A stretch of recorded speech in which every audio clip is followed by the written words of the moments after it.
I'm no workaholic. I mean, I don't work nearly as hard as my wife, who is an assistant professor.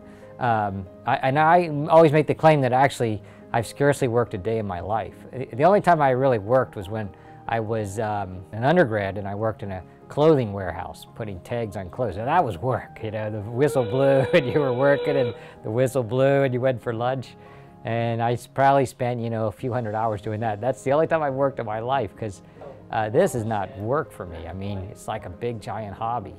So you read journal articles, which you enjoy reading. It's exciting. Read the new science. Think of ways that you could do better science or different science, and go out in the field with nets and catch birds, or into the lab and look at your DNA samples or what have you, and get new knowledge and write it up and draw pictures that illustrate your science. And for me, it's as enjoyable as some people like spend 10 hours a day on Facebook. It's way more enjoyable than that. It's no harder. And teaching is the other thing I do, and that's you just get up and tell stories about your science and your topic. So that's the way we measure the salinity. So I'm very much a hands-off advisor. So I'm no micromanager. You know, they're brought in here with the example of the other grad students and expected to sort of get to work.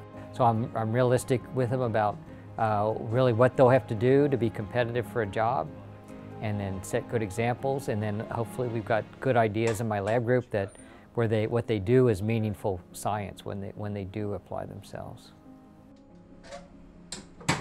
Writing for a non-science audience is knowing your subject really well, but then also having the skill with English language to express it. And I was lucky in having a mother who was an English teacher, and she really helped all of her kids learn how to write. I mean, but we know grammar and we know sentence structure, and I think unfortunately a lot of scientists have no training in writing, really. You know, they just pick it up, and then maybe it's just not a particular natural ability they have.